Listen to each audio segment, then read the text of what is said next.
The main topic of conversation today is the Gazans starving, Hamas stealing aid, and Israel starving the Palestinian populace. I'm Tall the Traveling Clad, your favorite white colonizer, sweet Zionist prince. We're going to take a look at the hard facts. We're first starting with a very damning clip of some fat-ass Palestinians. Let's take a look. والموز موز والبلح بلح واللحمة لحمة واليوم لفات رز ولفات رز ويا حبيبي Wow. وهم وهم هم هم يغلب عليكم ويغلب عليكم يغلب عليكم. المانجا مانجا يا ابو بهجة والموز موز يا ابو بهجة والتفاح They look والبلح hungry. بلح يا ابو بهجة واليوم 5 لفات رز قدحت يا ابو بهجة وراحن عليك يا ابو خالد راحت عليك أبو راحت خالد. عليك. الخير كله كب علينا يا ابو خالد. أبو ان شاء الله يا حلد. اخوان ابو خالد حيقصر حيجيب لكم معاه أيوة مضروبة. عليك يا أبو حلد. يا حيوان. يا مجنون. يا حمار. يا ابن كلب. بعت لنا مانجا وبلح وموز الاخ واو. وحلب من عندهم بحر ما شاء الله. مرت هنا ابو دقه بعت لنا حلب يا ناس Mashallah, look at these very civilized human beings hiding in a tunnel, fat as fuck, as their population starves. They have no food. Oh my god, look how hungry Abu Khalid looks. Look how hungry poor, skinny, frail Abu Khalid looks.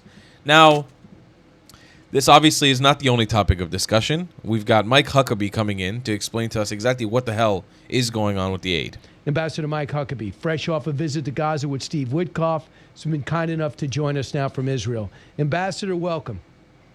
Thank you, Brian. It's great to be with you, and I'm so glad you're giving a forum to get the truth out about what's happening in Gaza and who's responsible, because most of the media is filled with some of the worst misinformation and, frankly, just outright lies. And it's very, very harmful, and it's only empowering Hamas and causing our hostages to be kept there longer. Well, tell me what you saw. I mean, you just said, let me see for myself. You got your security. You went in there with Steve Witkoff. Where did you go? What did you see? We went into the Rafah area down in the southern part. We were able to look into other parts, but here's what we saw. The GHF food program is working. It's working very well. In fact, today we passed over 100 million meals having been served in 2 months.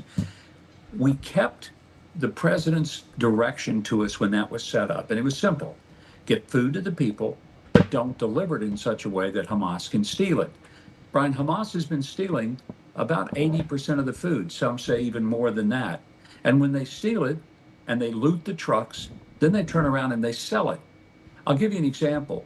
A simple 4-bag kilo of sugar is selling for over $200 in Gaza on the black market because Hamas has stolen most of the food and then they put it out on the black market. Well, people can't afford that.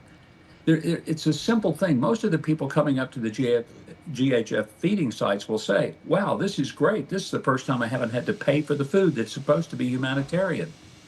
It's been disgraceful, and I'm so tired of people saying that the IDF are just shooting people. That is simply not true. There are moments, there have been very difficult environments where maybe you have several thousand people rushing toward an outpost of IDF soldiers. They're first warned verbally, then they're fired a warning shot, and sometimes they keep coming. Sometimes there have been fatalities, but it is never just this random shooting. That's simply not happening. In fact, the IDF has worked very hard. They've offered to provide security to get UN trucks. One of the biggest problems in not getting people fed is the UN. It's been horrible. And they're more interested in pretending to be a humanitarian organization than they are in actually getting food to people who are hungry. Ambassador, I'm sure you saw the reports over the weekend that Israel cannot prove that Hamas is reselling the provisions. Your thoughts on that? I'm sure you heard that. Except for the Yeah, I mounting heard it. video I've also evidence. watched just endless loops of videotape in which that's exactly what they're doing. You know, it's ludicrous for someone to say that. Let's just remember where the source of a lot of this misinformation comes from. The so-called Gaza Health Ministry is actually Hamas. Yep. They tell a story, usually false. They hand it off to maybe Al Jazeera. That's a Hamas-related entity. The next thing you know, they've told some NGO at the UN this false information, who then gives it to the UN, and the UN reports it, no one having checked it out, no one having verified the veracity of the information. Then all the news outlets say, oh, the UN today confirms that Brian Kilmeade is not the smartest man in the room. Well, we all knew that anyway. But now we have the UN as the source of it, and people are quoting the UN, but they're really quoting Hamas. That's where it all started. So you what do we have saw- proof. You're saying that Israel does have proof that Hamas is reselling the aid that you guys are putting in there. Absolutely do. And in fact, we watched in real time. There are drone cameras all over Gaza. There were steel cameras around that you could watch on the monitors in real time and see trucks getting looted. You could see gunmen getting up on top of the trucks that the UN was bringing in. Look, it's a mess down there. I'm not going to tell you it's a beautiful sight. It isn't. It's a war zone. But it is a war zone, and it is a mess for one reason, because of Hamas. And when President Trump made his statement yesterday and asked Steve Witkoff and me to go to Gaza and see firsthand and deliver for him a report, I can tell you the president gets it right when all of Europe is getting it wrong. Well, President Trump said it's Hamas. And I want to make one quick point here. It's interesting to me that all the European nations are coming together. They're really helping Hamas by demanding a Palestinian state and condemning Israel. Hamas loves that. Yep. But do you know who's taken the other side against Hamas? All of the Arab Gulf states, like the Saudis, the Emiratis, the Qataris. That ought to tell you something. But I know, but they did include in that understand statement, what's going on. Ambassador, they did include in their statement they wanted moving towards a two-state solution, which we know is farcical. I don't mean to brag, but we did have Secretary of State Marco Rubio on yesterday with this very question about the recognition of a two-state solution, which, by the way, I don't even know what it would look like on paper, let alone in real life. Cut 29. Yeah. We have allies, UK, Canada, and France, all either threatening to or already done recognizing a Palestinian state. That's over 140 in the UN. How does the U.S. view this move? Irrelevant. It's irrelevant. I mean, it's annoying to some, but it's irrelevant. It doesn't mean anything. First of all, none of these countries have the ability to create a Palestinian state. There can be no Palestinian state unless Israel agrees to it. Number two, they can't even tell you where this Palestinian state is. They can't tell you who will govern it. And I think number three, it's counterproductive. And that's your point. It's counterproductive. Is it true today? The Times of Israel is saying Israel is warning Hamas it will begin to annex parts of Gaza if they don't get a hostage deal reached. And we did see some hostage video of this young man, 21 years old. Obviously, looks like he's suffering. It looks like something from Auschwitz. Terrible video. Horrendous. But your reaction to that report and Marco Rubio's statement? So proud of the secretary. He's been spot on. When he talked about the fact this is sort of a just pipe dream when these European countries are out there demanding a Palestinian state, I've suggested, look, if France wants to create a Palestinian state, let them do it. Let them put it right there in the French Riviera. It's a nice piece of land. I'm sure people would like to come and go from Gaza and maybe from even Judea and Samaria and go to the French Riviera. So Macron is welcome to offer that if he likes. But you and I were talking back in January before I was sworn in to become ambassador here. And you asked me about a Palestinian state. I said, Brian, we've already had one. There is a Palestinian state. It's called Gaza. Yep. That was a absolutely 100% Palestinian state. How did that work out? That's what it will look like. What about, so right now, there is no talks. Talks broke down about a week ago. So Steve Witkoff comes back. You guys tour Gaza. Now, the President of the United States says, you know, it's hard to fake starving. We know some of the, there were some hoaxes. Sadly, there's some kid born with birth defects. It looks horrible, and they made it seem like that kid was starving. I get it. But you do see human suffering. You care about human beings. You're a pastor, for goodness sakes. You care about human beings first. So if Hamas won't come to the table, have you seen a workable plan? And if is there anything that could be done? For example, the Qataris, pressuring them even more severely, kicking out some of their, the ones that are not in the war zone, out of their country to get them to the table. Can you tell our audience the next step? Well, the president, I think, had the best next step. He was very clear in saying there needs to be a concerted effort. Here's what ought to happen. The UN ought to join forces with GHF and start getting the food to the people and quit pretending that GHF is ineffective and quit pretending that they're doing a great job. They could work together. It would be helpful. The UN has lots of food. They just don't know how to get it in safely. And they don't like the method of delivery. And they seem to be more focused on how the food gets there than whether or not it even arrives. Well, that's not a hunger-centric issue. They need to take care of the people. Brian, there is suffering there, no doubt about it.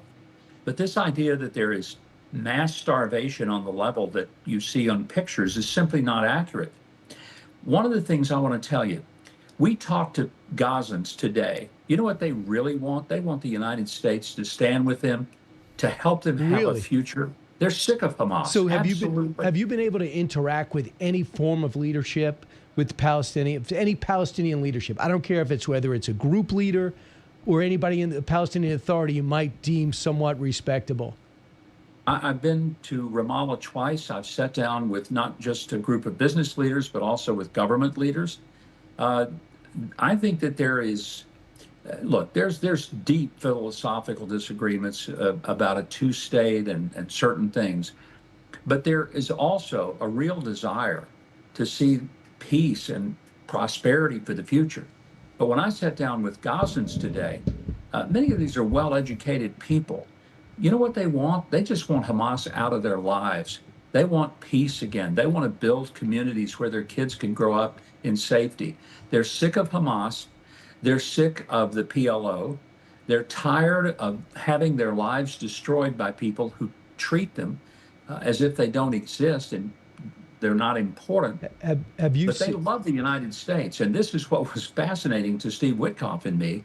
They're grateful to President Trump for the things he's saying, for the things he's promising to do. And it was kind of a surprise to us to hear that these are not people that are saying, Right. well, you know, we've been for Hamas, but we're not going to be so much anymore. They hate Hamas. They're ready for Hamas to disappear and never be seen again. So for You example, know, I appreciate Mike Huckabee's sentiment. I don't believe it. You call me salty, call me biased, whatever the fuck you want to call me. I don't really care. Call me whatever you want to call me. I just don't believe that the overwhelming majority of Gazans, and I've heard, and I even have peers, I have friends who say the same thing. I just don't believe it. I don't believe that they're sick and tired of Hamas. And here's what I really don't believe. Maybe you can make a claim that they are tired of Hamas as a group, but the ideology behind Hamas is the Palestinian ideology. You cannot take that away from them. That is the Palestinian ideology. It is rooted in resistance. It is rooted in the concept they call muqawama, which is resisting against specifically the Zionist state in their context. And I just don't believe that they would cooperate or live alongside, at least not Gazans, with the United States of America. Because, okay, fine, let's say Hamas is gone. Then you have Palestinian Islamic Jihad, which still has massive influence over them. Let's say you get rid of Palestinian Islamic Jihad. Then you have the family of Abu Khalid, and you have the family of Abu Izmir, and you have all these different family tribes who hate Israel, who want to kill Jewish people, who are still going to exist there and still have massive influence. Why? Because it is a part of their ideology. It is a part of their ideology. Yes, two things can be true at once. Overwhelmingly, Palestinians can be tired of Hamas as a group, but not its ideology. They can be tired of the group because the group is driving around shooting them with AK-47s as they steal their food and get fat in the tunnels like rats. So yeah, you can be tired of that. But the ideology, you can still agree with it. I'll tell you guys a story. If you haven't seen it, I have a video on my YouTube channel, which I filmed almost a year ago now. Probably over a year ago now. Incredible video where I had a Gazan woman call me on Instagram. She didn't know I was pretending to be somebody else. I was pretending to be different. She didn't know I was Israeli. And I looped her into a conversation where she said she loves Hamas and she loves Gaza and she loves the Palestinian people. And then when I caught her on her shit and I said, hey, I'm Israeli, I'm Jewish, she all of a sudden reverted and she was like, no, I don't love Hamas. I just love all Palestinians. Even if I love the resistance, I don't love Hamas as a group. And I actually believe that to be the truest part of this statement.